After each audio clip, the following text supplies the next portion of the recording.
So I want to talk about something that is very near and dear to my heart because I was affected by this at one point in time, is how to deal with negative competition.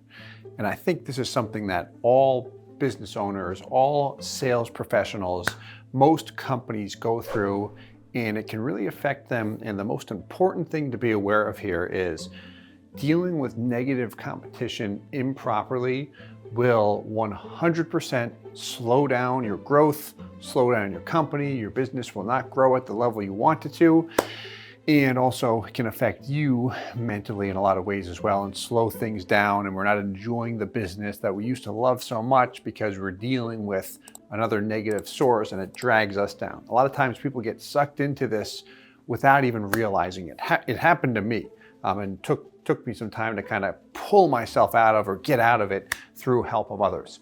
So what happens so much when I talk about dealing with negative competition, when you are in business for yourself, what sometimes happens, and I think this happens in every single industry, and if I were to ask, hey, who are your top 3 or top 5 competitors?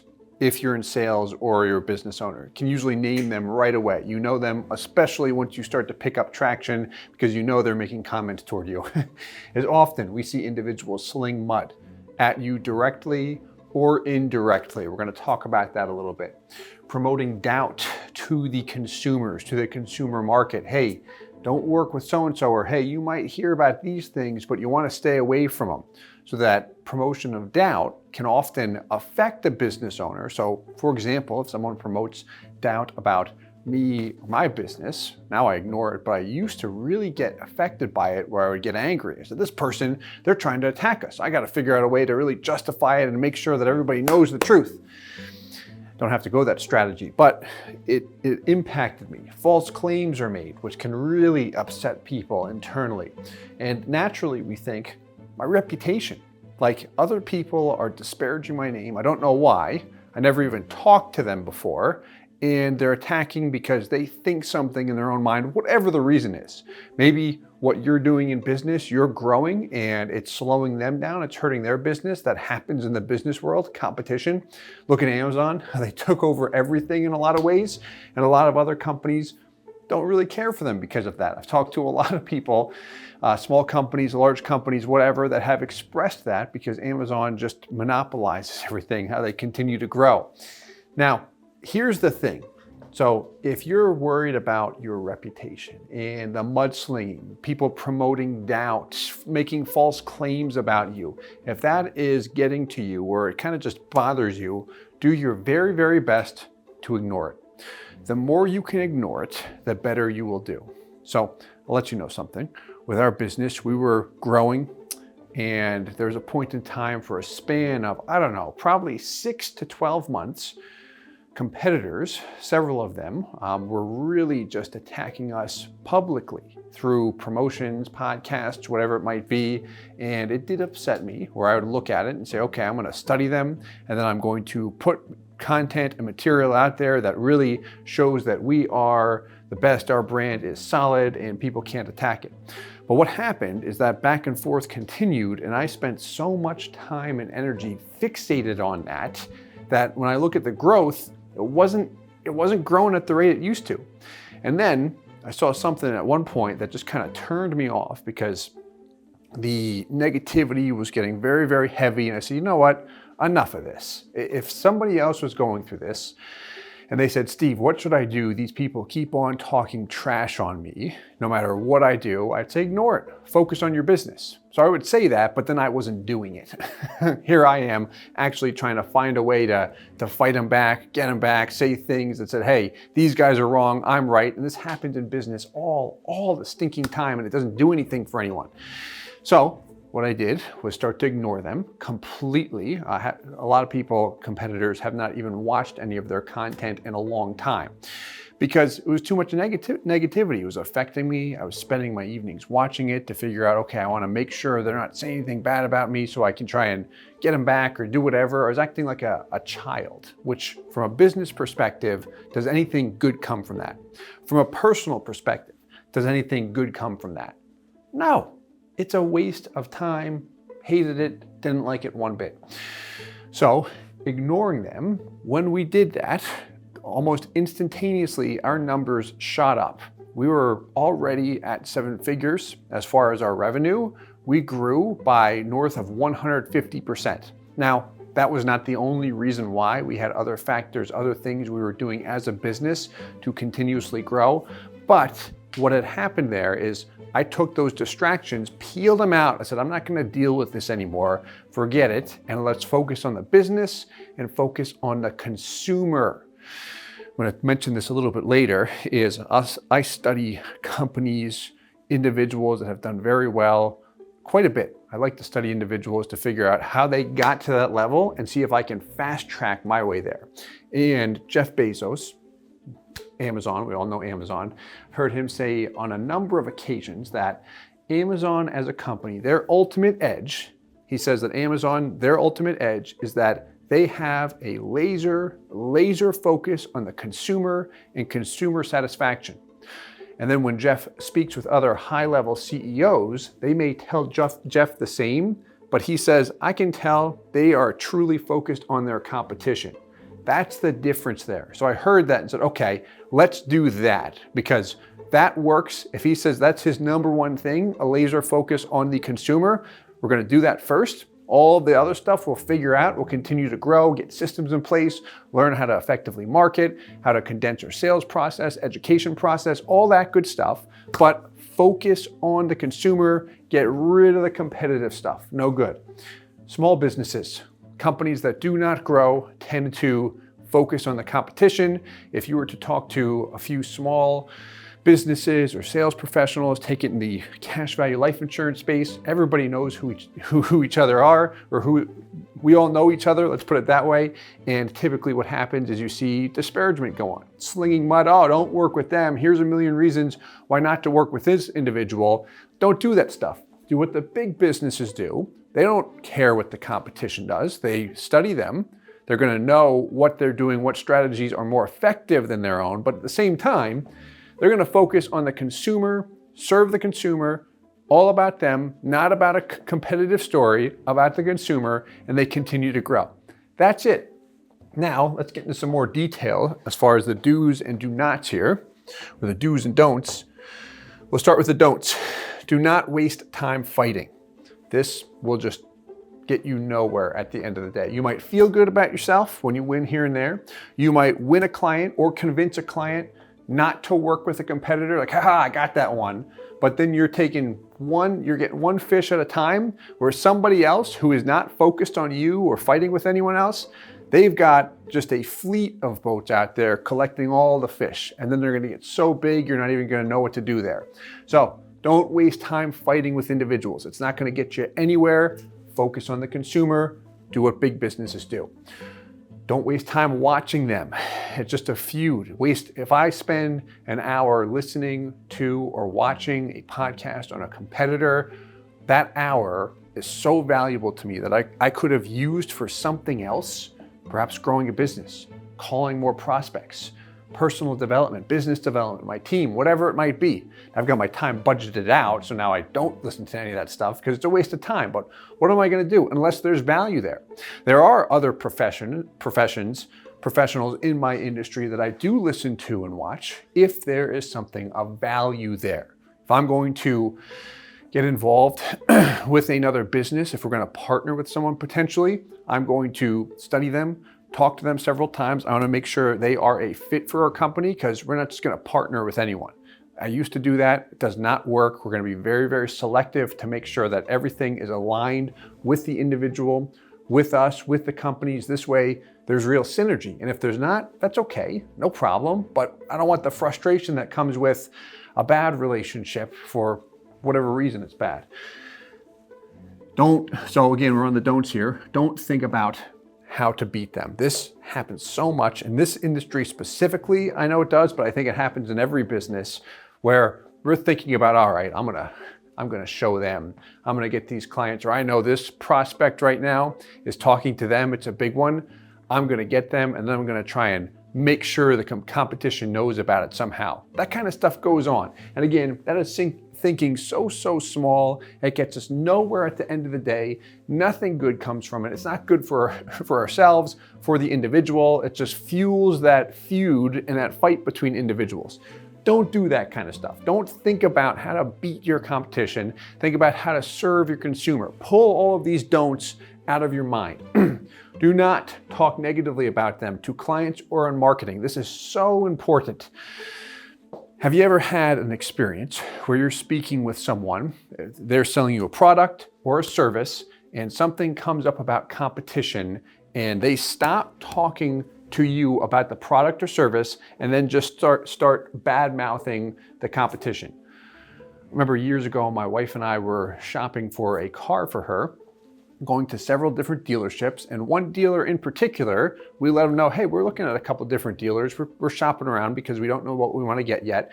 And the guy just goes off of his own pitch and starts talking about how everybody else is bad, his brand's the best, his is the best, everybody else is bad. I'm like, it could be the nicest car. I don't really want to work with that guy because there's too much negativity in the air in that particular situation. I didn't like it. I remember when I was new in the industry, this was 2016 or 17, something like that. I made that mistake with a big corporate deal. Shortly after I went independent, flew halfway across the country to meet with this company, and I completely got off my regular pitch, my regular game, and started bad-mouthing the other strategy, why they shouldn't do that. Didn't win the deal, lost it. Would have helped the company a lot at that point in time. The company was me and a couple part-time individuals, so I didn't really know what I was doing, but it didn't work. I hate it when people do it to me. I've failed with it, and try and make it a point not to ever do that. Be considerate of others, whether they're your competition, client, friend, family, whoever it might be. And if we're considerate of someone, we are not going to trash talk them or sling mud at them. Does not work. So don't do it one-on-one in stories saying, I wouldn't work with them, or you might hear this from so-and-so. That stuff doesn't work. It just feeds negativity. Or in marketing. When you're marketing a product or service, it is about demonstrating how that works for the client, your potential client, prospects, people that you want to work with you. So when you're doing that, if you start talking about the competition, you're going to feed them attention in your marketing. I cannot tell you how much business we've received, my company personally, because competitors trying to attack our strategy. Naturally, it makes it makes consumers curious, so they come check us out and say, okay, it's completely transparent. Here's how it works. I don't know what they're talking about. I'm going to work with those guys. So from a business perspective and sales perspective, you run that risk, especially in marketing, when you're trying to get out to as many people as possible. If you're talking negatively about competitors in your marketing, everybody likes a juicy story. They're going to go check out your competition. And if they find out that the stuff is actually real, now you risk losing that client. Don't talk about them. You'll lose it. Avoid negative remarks or implying negative things. That stuff just doesn't work. Stay away from it. Leaves a bad taste in my mouth. Instead, let's do this. So we talked about this earlier. These guys got it figured out. Amazon. Have a laser focus on the consumer, not on the competition. This is it. Like if you do this, you'll be good. You won't talk about competition. You ever hear Amazon talk about how bad Walmart is or any other big company out there? No. They just focus on the consumer. They deliver goods, products, and services the same day now. They're so fast with everything, but they focus on their consumer. Now, some things you can do here. Listen. This is so important. Listen to your consumers, your clients, your prospects' common objections and problems. This is the big thing. If you've got a problem, a client has a problem with you or your company, identify what the problem is, address it, do that by listening to the individual, confronting the problem directly, and then addressing it however you have to address it. But then find out exactly how that problem occurred and then create a system and process to make sure it does not occur again. We cannot just fix it via manpower and really good people every time. You've got to have a documented process, because as you grow, problems are going to come up no matter what, no matter how perfect your systems are. So they've got to be in place properly. This way you can actually solve them. So listen for them and then put systems in place to solve them. These guys do that. So Jeff Bezos resigned recently, but when he would talk about his company, even when they were at the size they are today, as recent as a year or two ago, I still remember him saying this, that he would look at emails coming in from customers to identify the problems. He wanted to know what the problems were and then how he could fix them. Do that with your consumers. That will help you tremendously to deal with negative competition, because you will have a different item to focus on instead of your competitors and wasting time fighting them, watching them, thinking about how to beat them. Forget about all this stuff. It doesn't do anything. Instead, think about the objections, the problems, how you can alleviate those. Much better waste of time. Speak positive about the competition, any accomplishments, anything good they've done. Remember my mother telling me when I was a young boy, if you have nothing good to say, don't say anything at all. And that's hard to do when you've put everything you have into a business trying to grow it and then people are slinging mud at it. Ignore it. If you have nothing good to say, don't say anything at all. It's not going to get you anywhere. Again, with your marketing, talk about your successes, successes of others, but also failures and where we can potentially fix a failure. So, talk about yours. Try not to talk about too many other clients unless they were failing, then they worked with you and you were able to offer solutions which helped them turn around, and now they've got a success story because of it. Learn from others. Non-negative individuals. So I talked about this earlier, where I'll study a lot of people to see how they got to a level, especially, when I see young people that have gotten way further ahead than we are, and I see them and say, okay, how on earth did you do that? It's one individual we work with, it's him and his wife actually. They, in annual revenue, or I should say, what we do in annual revenue, they do that in about a month. So I'm like, okay, and they're younger than me. I'm like, how did you guys do this? And as I talk to him, as I watch him, as I study him, he is so laser focused, so on point with every area of his business, sales engagement, personal and business development. I'm like, okay, everything that we're implementing in our company, he's done 10 million times more than me. Like, that repetition is there. Can learn a lot from an individual like that. And from mega-sized companies, I always talk about our buddy Jeff, because he's done it. Like, we all go through the same thing. The consumer is interested in the product, the service. Maybe you with a small company, but big companies, they don't care about you. They care about the product and service. When you buy a device from Apple, right? When you go to purchase this iPhone, am I thinking about Steve Jobs or the president there? Hey, I like the president of Apple. Who's it now? Tim Cook, or the CEO. So I'm going to buy this phone because of him. Or I really like Bill Gates, so I'm going to go Microsoft instead of Apple. No, I'm going to buy the product because I like the product. I am a Microsoft guy via devices, my computer, and then an iPhone guy, Apple products via phone. That's my personal preference. I don't care who the individual is. Those are mega-sized companies. With a small business, small service, could be a bit different when you've got that one superstar you really like to work with. For example, there's an attorney that we work with that I've been looking forever for a competent professional attorney that just has that it factor, very, very good, and found one. Phenomenal individual, on point. Like, I don't want to work with anyone else because they are that good. And we refer individuals to her and her firm as well. So that's where it could be you. But at the same time, when I work with that law firm, I'm getting products and services as far as setting up trust, business planning, all that good stuff. But I'm working with that firm because the individual is very good. Small law firm in the big picture of things. But that's a little bit different when you're working with law. You do want someone competent. I think you see my point here. How are we managing our time? Don't focus on these guys. That'll just drag you down. You'll stay small. Focus on what the big players do and your consumers. That way you're spending your time on a productive area and you'll continue to move forward and not just stall out, get frustrated, want to sell your business and say, I'm done with this. I can't take it anymore. Anyway, this is something that I enjoy talking about because I've been through it and it happens all the time. I see other people go through it and always want to help, but I do hope that you get some value out of it. Hope it helps. We'll talk to you soon. Hey guys, Steve Parisi here. If you enjoyed the content you just saw, please subscribe, like, and hit the notification bell for future videos. If you'd like more information or to see some custom policies for yourself, feel free to call or email our offices at the contact information below.